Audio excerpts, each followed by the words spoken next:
Merci mingi na bino baindeko bayebozuli kama ya kolanda bosolo na politique officielle sur terrain et kuma makana mwana mboka Israël Mutombo Muluba Mwindu oyo mokili mobembe mesana ko benga ye papa sango to kiti bongo sur terrain to yekolobela dossier moko ezali vraiment sensible pour l'instant ezo décrier ba chronique ba parti nyos ezo la diviser côté ya ba maman côté ya ba papa pourquoi a-t-il tenu des propos pareils à l'endroit d'une femme. Toujours le dossier Oyo Salamaki le week-end dernier à niveau du Sénat, Oyo le président du Sénat Alexis Tambwe Mwamba a tenu qui ba propos moko Oyo mingi ba qualifié ngo surtout côté ba maman ils allaient bien été à l'endroit d'une femme pas alaki azali sénatrice Bijou Goya.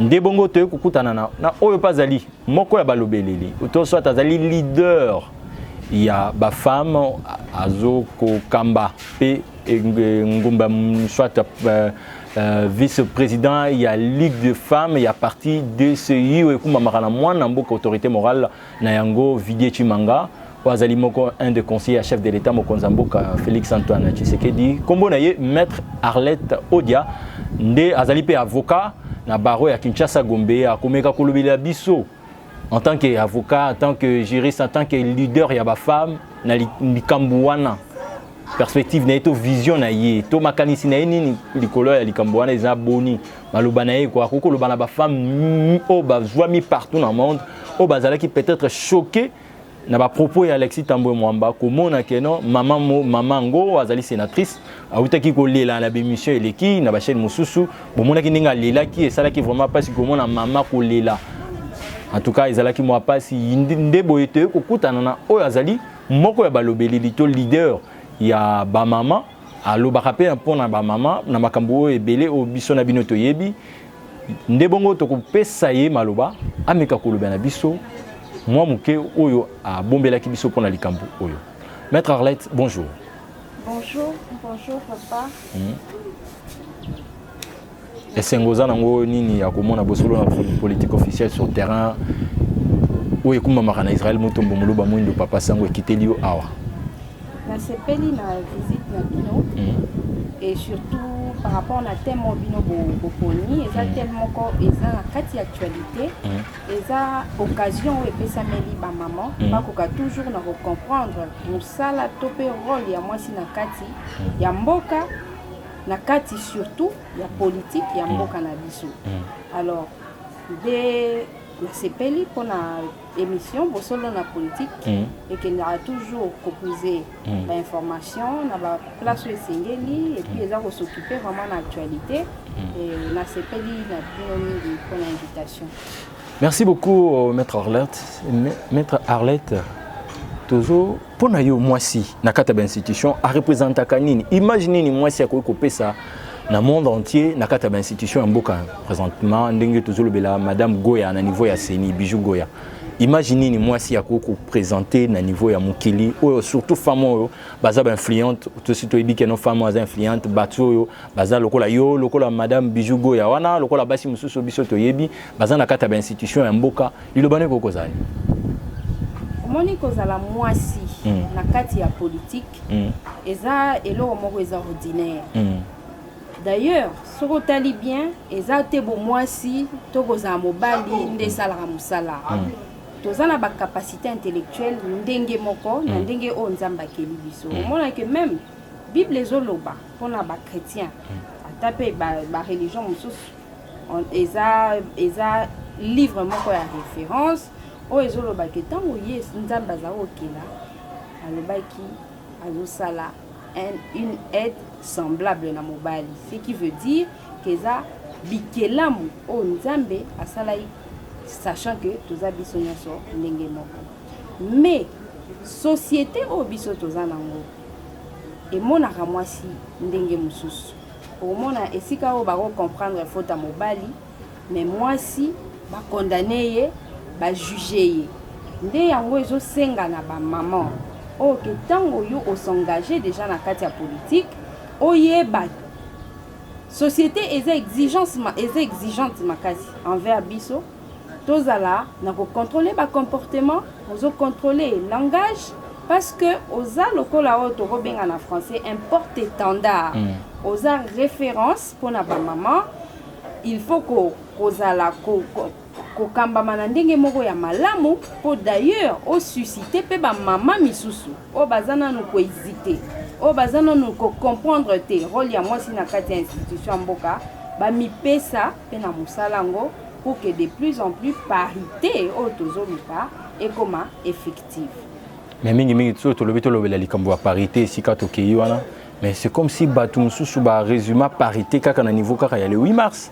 Après le 8 mars, na minute où tu es si je vais défrayer la chronique, ezali likambo o le kanaki na Sénat. Tu es bisonio sur makambo Alexis Tambo Mambaloba qui envers madame la sénatrice Bijou Goya. Mais lobby nango tozaki surpris ya komona déclaration ya ba femme ya FCC oyo peut-être ko kaki ko zala na ngambu to na loboko ya muninga na bango o azalaki choqué na ba propos wana mais to moni bango ba kena sima ya Alexis Tambo Mwamba. Omoni lorsque l'activité est le 8 mars, les canaux na kati ya mboka ezaki milulu minene et salema na stade des martyrs. Naza moko ya ba mama o batalisaki mama ministre na biso ya genre que a faisaki participer la femme politique makasité na ba activité wana. Soko tali même invitation ou bien programme ya manifestation ba bengisaki ba maman ya société civile, ba maman ya ba confession religieuse, na ba maman politique au baza déjà aux affaires. Or ba maman au catégorie wana o etanga makité donc ba femme na kati ya ba parti politique, bisonde pour la plupart toujours continuer pour relayer ba message et pas ya ba maman au biso toujours kamba. Le combat ya moi si eza aussi résumé te kakana mukolo oyo ya le 8 mars. Pour preuve ozomona ke à chaque occasion oyo ba maman bazo poser ba acte na kati ya ba gouvernement to pe place nyonso oyo bazwami lokwa ba kambi ezopesa matière et pas ba kambi pe mususu ba continuer ko sensibiliser mwasi na makambo oyo elekanaki na assemblée et na niveau Sénat na Sénat oyebi que ba faute eza partagé eza qui commis ezala et pas président tout comme et pas ya maman nabiso Bijou Goya. Mais oh eza plus important oh il faut intéresser biso eza le bon côté. Il y a déroulement. Est-ce que procédure ou non madame Bijou Goya salaki eza lisumu eza mabe koloba. Procédure il y a honorable Bijou eza régulière. Il y a eu des dépenses au Salem na katia à Sénat. Madame Goya, la sénatrice, n'a pas voulu directement incriminer à son Sénat na ba dépenses. Ba question na ezaki précise pour permettre opinion à comprendre comment gestion ya fonds ezaki alloué na réhabilitation. Il y a hémicycle la Sénat na ba dépendance nango et ça les marque. Lelo oyo peuple congolais azolinga aza toujours va faire participer à la gestion il y a choses publiques. C'est tout à fait normal qu'à l'Ukaoye ba ke mbongo na biso ba sali ya modèle il y a mbongo ya contribuable congolais. Il faut ba kambi ya mboka ba mesana na gymnastique wana avec les nouveaux vents ya état de droit ba mesana que ce qui va pesio ba responsabilité ba pesio makoki ozala capable na ko pesa information na peuple qui réellement na dépensé mbongo wana ndenge sengelaki. Siko il n'y a aucun mal na démarche ya honorable Bijou Goya pona ko pesa kaka information na kati ya population. Siko yo esika oyo apesi nzela na président ya Sénat ya ko critiquer et ça la démarche d'avant les autres qui ko benga ngoka vie privée. Lorsqu'on a na kati ya politique na banda ki yango a il faut oyeba na ko veiller na ba comportement na yo. Tant le président ya Sénat a ko se souvenir na makambo o esalemaki avant même bureau ya Sénat et salema au monique na émission o eye ko landa honorable Bijou Goya à reconnaître makambo so au président Sénat lobagi. Si quoi zo apesi explication na peuple pour na ko lobagi ezaki na cadre ya ko resserrer ba lien pour ezandenge oyo ba mesana yi. Mais lelo peuple congolais mingi bakambi na biso faut ba ye barake ata so bo se retrouver na place moko pona kosa musala ezaki camarade te bozoke kosalela peuple musala. S'il faut que président de l'Assemblée nationale a comme ko rendre visite na ba député nyonso na kati assemblée pe ba député ba ke ko rendre visite, c'est que musala Congo ko salema te. C'est ça là où se pose un problème, c'est ça. Les problèmes au epesi nzela na président de l'Assemblée à se comporter qu'il y en a à s'appesantir sur ba faute moko boye ba fait réel ba fait fautif donc on considère ngo ba fait fautif oyo il y a départ desika tozo sensibiliser la classe politique congolaise va comprendre que aujourd'hui le peuple exige de nous de la qualité. Il faut toyer ba temps tozo kende ko sale la peuple musala to veiller na ba comportement na biso soki il faut se comporter de mon honorable Bijou. C'est que même président de la République, il peut fois qu'il n'a pas quoi conseiller naie, fois qu'il n'a pas quoi ministre baya nanda ku au moins que comme le quoi bagé. To kendeli musala, to suka na musala. Siko et sika pepesi pasi makasi eza réaction. Il y a président na biso, il y a Sénat. Malgré tout, lui, malgré tout ça, il ne pouvait pas tenir des genres de propos. Mais lui ne l'ignore pas. Azad d'abord un avocat. Lomona, avant même Yarosa la présidente de l'Assemblée, donc c'est quelqu'un qui est censé maîtriser la loi et que Woki peut utiliser tes perchoirs et Sénat pour régler compte na mutu pour asalaki faute morobo.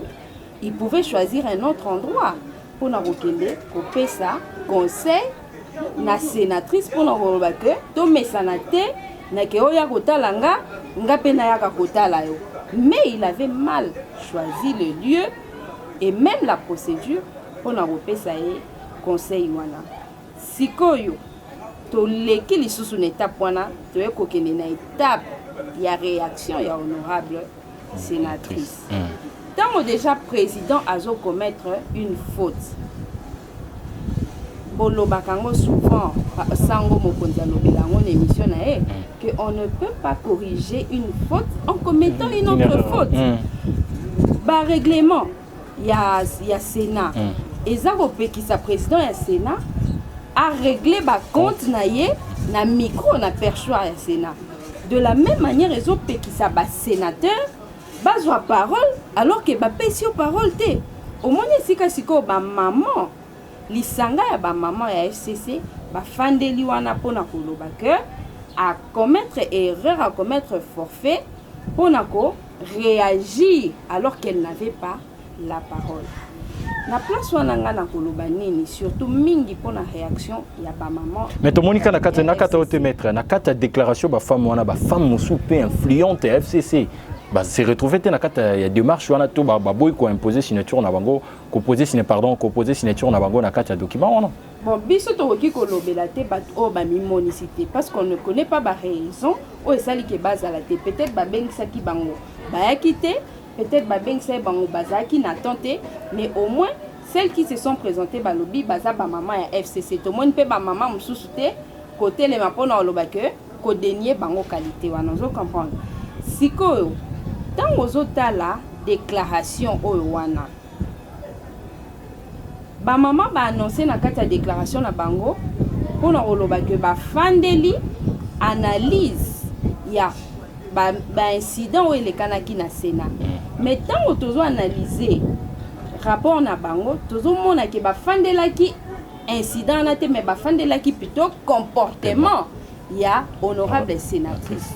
Donc juste une réaction après bah propos il y a président. Kobanda kaka, oui justement après consécutivement na réaction ya président. Bango ba fandelinde kaka réaction à sénatrice. Et si kawanande toza ko comprendre démarche wana te. Et puis to koza la toza ba femme na ba parti politique différent. Hein? Toi na ba parti politique différent mais il faut toujours toyer bakage. Nous constituons une ligue on a qui koloba mondial de la femme et que place moko mabe et okozala et kangi moko ya ba maman il faut total de quelle manière qu'on défendre. Qu'on défendre, exactement qu'on couvrir ma baie. Parce que ndenge na zaboy, na outi déjà kolobela, ma baie on a na mona qui na comportement ya honorable Bijou. Mais na français balobaka, un fait peut ne pas se justifier, mais quand même s'expliquer. La démarche ya honorable Bijou, et ça qui justifie tout le bango a. Le comportement il y a président et Sénat d'est entraîné d'abord réaction naïe intempestive, réaction je dirais instantanée à se contenir, à réagir. Et puis au lieu soukawana à kesuko ça l'émission mususu pour atteindre peba propos moro ya makasi à l'endroit président et Sénat. Mais c'est un fait qui peut s'expliquer par le fait que président et Sénat, alors qu'on attend beaucoup de lui, tant au gouvernement il y a coalition et se mettre en place, le FCC a décidé de travailler na cash, c'est que ça qui topé ça. Image mususu na peuple congolais, topé ça ba animateur qu'il faut. Peuple azaki conscientisé à tous les niveaux pour la relobaki tout se supporter. FCC tout supporter cash. Surtout tu es bien que bazaki batumoro boye. Pour l'intérêt il y a peuple, pour l'intérêt il y a Congo. Donc ba consignon soto ana bango biso Congo, biso peuple congolais de atondimi bango, to pesi bango occasion ya kosalela biso musala. Mais tant au président Sénat a sali pour ya asala kiwana ndé pesi réaction. On ne peut pas dissocier la qualité de la femme na acte ya posé. Parce que la déclaration, il y a ma maman FCC. Pardon, vraiment, non mettre déclaration. Selon you, mon déclaration, on a dit, ou pièces opposées, vous m'avez problème dans la déclaration. Déclaration, ils ont posé problème, na déjà annonce. Bah annoncer que bah pour examiner le contour, il y a événement, alors que bah examiner le contour de Baju, bah fait isolé. Vraiment, ça veut dire que c'est une démarche qui tendait à condamner l'une des deux personnes, alors que nous sommes tous d'accord que bah, deux personnes sont fautifs. Déclaration Ezaï Soussou qu'au péché na place au bazo linga ko dissocier la qualité de la femme na l'acte posé. Na oti ko démontrer que moi si politique, une femme publique, aza importe étendard. Acte o yazo sala et zogo kende dans le cadre il y a lutte pour la parité. Mais même si tu ko aborder de la même manière que ba maman et à FCC pour la relakisa bango que la démarche n'était pas objective, prenons que Ezala sénatrice T, mais un sénateur quelconque n'a qu'à assemblée et que président du Sénat a éco réglé ba compte na micro. Tout le monde a pas papa belé ba hôtel mais là. Balinga qui ba réagir les. Ba papa belé balinga ba télé ma balinga msou balinga ba bima. On va claquer la porte. Comment on a que la faute ce obi total a bien kozala objectif ce qui président Nabiso ya Sénat a réussi qui bongoté peut-être conséquence autour et ngezalati. Mais puisque na otagolo bango qu'on ne peut pas corriger une erreur par une autre, tous à conscientiser sénatrice Bijou à revenir na bon sentiment. Le bon sentiment c'est lequel qu'on initie la procédure au ezo senga parce que tant que yo osa victime il y a violation il y a droit na yo tu n'as forcément pas besoin de user de la violence pour que vous remettre au répondre kakana. Voilà. Si madame la sénatrice avait attendu na occasion moussous soit il y a à 5 paroles rigoloba, soit à salir un point de presse, soit à initier carrément bah, une procédure en justice, et nga à la sous mieux que oye à salaki. Voilà. Donc il faut que Moutou, aille par responsabilité dans la gestion de la République. En tant que femme, en tant que leader, il y a des femmes, message na nini. Na basi peut-être ba Monique non pour na bango place ça sous la politique. place eza soute na combat ya mwasi na kati ya ba institution mboka parce que mwasi oyo azobunda na kati ya ba institution mboka mobali moko alobeli ye mabe baninga na ye basi oyo bakoya kozala na nsima mokongo na ye mais bapréféré na bango kokende na nsima ya mokongo ya mobali oyo ablesse moninga na bango liloba no ekoki kozala nini? Liloba na ngai eza d'abord kotala epai ya bakonzi bamama oyo baza bakonzi na kati ya mboka parce que c'est l'une d'elles qu'il s'agit. Il faut bayeba ke ntango oponi politique c'est que oponi déjà bitumba moko boye ozala permanente ekoki kolonga bitumba te na mai ya miso. C'est une faiblesse parce que si c'était un papa, je ne vois pas un papa qui que ba manquer respect place moko boye abandi kolela alors que kolela na ezopesa solution ta moko te. On ne va pas gérer le pays avec le sensationnel. Il faut tozala objectif. Et puis quand tu prends l'occasion ya koleka na média, il faut au préparaka ozoya koloba nini parce que média est tombola tout comme pe eroki kokitisa ba makambo oyo ye ba aye koyebisa biso net makambo ya koyeba na papa na mwana aye babana na nga tout ça. Quelle est l'importance de ces déclarations net pour la mboka na biso etongama? Romona donc le première personne visée par mon interpellation est la femme leader. Bayeba que baza porte-étendard. Et puis pour la maman moussus bayeba que tant oza s'engager na politique, voilà ce genre de combat au kutana nango. Surtout ba jeune fille au bazana ba université ou ba bazana bétide au bazba envie akaba comme ba politique neti ba bino soit lokola ba bijou goya. Voilà, il faut pas qu'on désespérer, il faut pas qu'on abandonner. Ba lutte topé ba combat na kati ya vie mutu o aganya kango ezakaka o alashaka te. Il faut okende nango ti liboso. Chef de l'État obiso tozana e na kati ya mboka Félix Antoine Tshisekedi eza papa moko wazo pesa ba maman ya Congo occasion. Tomoni on la kata gouvernement basi ba ko nombre basi comme komata. À part gouvernement ou peut-être marge à manœuvre ezaki muke mais na chacune il y a ba ordonnance na présidentielle waza o signé au mona kaka moi ça zozanga te soit aza titulaire soit aza adjointe donc biso to pesa mokonzi mboka occasion ya opesa biso confiance ya opesa biso ba responsabilité et to koma na kaka na engagement ba papa parce qu'il s'agit de la parité, il s'agit du genre les autres tiens accent sur ba papa na maman ba papa boza na kati ya politique s'occuper bo monika ka mwasi aza pembeni bokoma changer ba regard. Pour la plupart, et comme à Karakoluka, Rolingaye ou bien Kozana, ba relation moko étroite.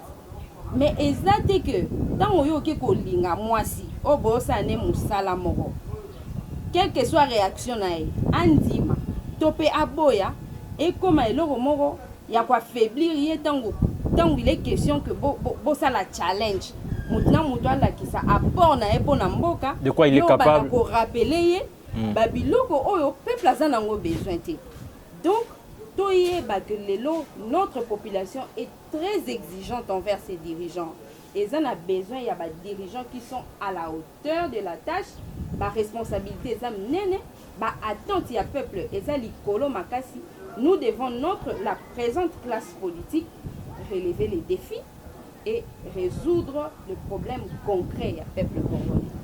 Madame, actualité oblige, les maladies, les camomoro, tout le monde bomba sangonangwa za société, pandémie ici et comme il biso en RDC ou bien Covid-19, tout le monde peut déjà na caché. Lilobanoé Koko Zalanine en tant que présidente, vice-présidente de la Ligue des femmes, il y a DCI pardon. Et puis maman bazolanda yo, bazana besoin ba yo ka message na yo comment na yo na caché. Okoko le bana bango nini pendant période il y a tout respecter ba geste pas barrière parce que tout eza ko mata du jour au lendemain et comme ko Kennedy de manière exponentielle et comme ko tuna ko bangisa okoyoka bozaki na 500 bokomi na 600 lobi to ko komi na 700 ilobano en tant que pona ko éveiller soit pona ko lancer appel na ba maman pas seulement ba maman mais na batu nyonso pona ko respecter ba geste barrière na kati ya mboka maladie déjà eye tozo sensibiliser ba catégorie nyonso ba papa ba maman to mibatela maladie wana eza ezoboma et puis côté libiso déjà na kati ya mboka. Mais pourquoi il faut qu'on insiste mingi et pas ba maman? C'est parce que bango les bazobatela bana na kati ya ndako baza na double responsabilité. Papa ta msusu abima akenda mais yo même soko obima ezaka ko vandi ovandi okanisi pa na mesika baza. Donc il faut koyebisa même bao bazokengela bana ke baveye nango lelo oyo na kati ya wenze ezala na kati ya bamasina kuna bakartier oyo ezaka très populaire ozomona ke bato bakoma omona maladi neti eza le passé te maladi eza nanu. Il faut continuer à observer les gestes barrières au bapesi biso. Il faut continuer pour sambela. Il faut espérer que calamité et zambonge et koleka ba bizale na biso oto lingaka mingi ya opesa na bambote ya koyambala surtout pas na biso ba africain et kozonga. Mais pour le moment toza na bokebi tozela ba koziba c'est ce qui maladie sili pour que tozongela ba habitude na biso. Votre dernier mot, si vous avez un message, soit par rapport à Makambuto, tu peux le bela, moi liloba, poto komi vraiment la souka. Liloba nanga eza encouragement na équipe ya bosolo na politique et sur la population congolaise makasi pour comprendre la réalité au biso tozo vivre na moment où na tombeli bino mai nyonso ya malamu. Plein succès dans l'activité na bino. Merci beaucoup. Continuer à informer, pour continuer à jouer rôle na bino dans la politique et longo. Na biso bae to na kati ya politique. Bino presse population pe ba konzi mboka to kotombo lekolo pe ba olobela Congo na biso na mikili mususu na lolenge mususu. D'accord. Merci beaucoup. Merci mingi nabino ba ebozwa ki li baku ya kubana na biso ni bandeli. Nous voici arrivés à la fin. Topesi bongo merci beaucoup na Israël Mutombo Muluba Mwindo Papa Sango. Pourquoi pas aussi na Trésor Kalafai, Précieux Mouyoko, Platini Vuezolo, Platini Louvois Azali derrière la caméra, pourquoi pas na Roublin Bamba Watikali. Merci Nabino Baignon, Sobozalaki des milliers de partout, Bolandi Biso, Boyoki Ndenge, Maître Arlette Odia Oazali. Maître avocat na Baro à Kinshasa Gombe, mais aussi Azali, vice-présidente et à Ligue de femmes. Il y a DCU et Kuma Maranambo, Mwanamboka, Vidier Chimanga, Azali, un des conseillers à chef de l'État, Félix Antoine Tshisekedi Tshilombo, Naïbo Ngonaye, à lobby, Oezala qui est na motema, à Pesibino Makansi Naye, P à Sengibino, na Bino Baibozali de partout, pour respecter les gestes barrières, parce que la minute on est Ninga Utikoloba, c'est la femme qui est là pour nous combattre la bana. La femme est là pour nous surveiller l'ibota. Parce que les malades, quand tu as un moko to mibale, et que je papa, et que je maman, et que je batu musu super libanda bakoya kukufa nango. Du côté teli makambo il y a affaire il y a Alexis Tambo Mwamba, donc c'est na gate ndenge ba lobelango boyoki ndinga lobi. Donc ba parole na ye eza ko engager kaka yemoko. Donc biso tozalaki wana to pusana ki pembe na ye pona ko memela bino kaka information pour que à sensibiliser ba femme mususu bazomona neti combat ya ba femme pays na mai esuki na nzela. En tout cas topesi bino merci mingi botika la brancher na bosolo na politique officielle. Vous ne serez pas déçus. Prochainement ceux qui actualité musu ezali to kozanga te ko kita sur terrain pona ko informer bino ndeto lobi bongo. Ciao.